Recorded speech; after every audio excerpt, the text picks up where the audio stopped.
we're out here on our Freedom Boat Club, Freedom Boats. The club's been very well to us. Beautiful boats, very easy to work with. Thank you, Freedom Boats. What I want to talk to you today about is the type of line that I prefer and the knots I use. So this is Daiwa J braid. This is a 30 or 40 pound, one of the two. Bright green, because I'm a line watcher. And this is the braid, or the fluoro, that I prefer. I've used all the fluoros.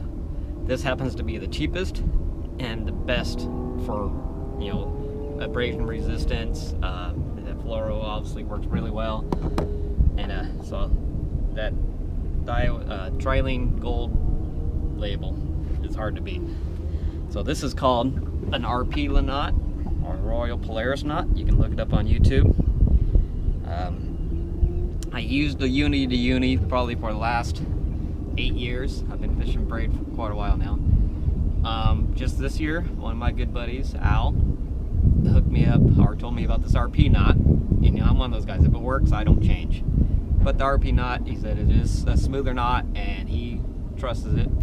Al's one of my good fishing buddies, so I took his word for it, and I really like it. It is smoother, and I've had just as good as luck on it as the uni to uni. So basically, what you're gonna do is take your fluoro leader. I usually just do about 3 inches, bend it in half. And what you're gonna do is put your braid. You just made a loop. Put your braid through the loop. Again, bring about 4 to 5 inches out, and you're gonna wrap it 6 times. 3, 4, 5, 6. Now some people do 5, some people do 12. So I go 6. 6 wraps up, and then you're gonna pinch it with your hand right here. Then do 6 wraps back down. And I try to fill in the gaps in between the wraps on the way to back down.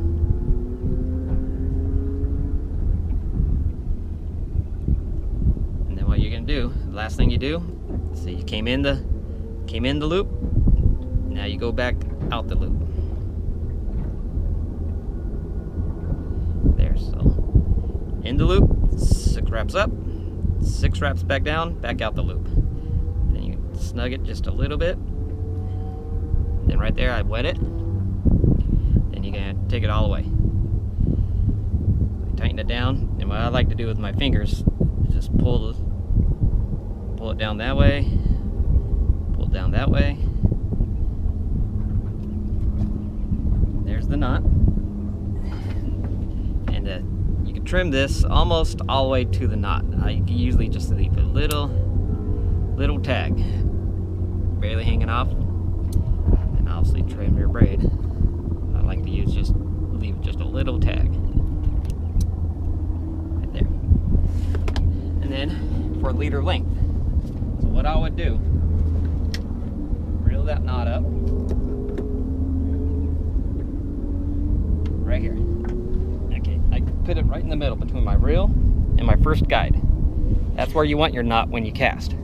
So usually you have about 2 feet hanging off the end of your rod when you do your cast. So I'll do my leader about right there. So when you cast, you want your knot between the reel and the guides. You don't want it in your reel, and you don't want it in your guides when you make your cast. So and it usually works out to, if you know, this is an 8-foot rod, it'd end up being an 8 to 6 foot leader. So now you got your leader length. Now this is the knot I've been using since I was 12 years old. My friend's dads in the neighborhood showed me this knot when I was a kid. I never changed, and it's never failed me. It's a simple knot. It's probably the most popular knot. It's just called the Trilene knot, is what they used to call it 30 years ago. I don't know what it's called nowadays. They basically spin it 6 times. You just made a loop. So you put your line through that loop. Oh, and then you just made another loop. So you put your line through that loop. As easy as that. Tighten it down.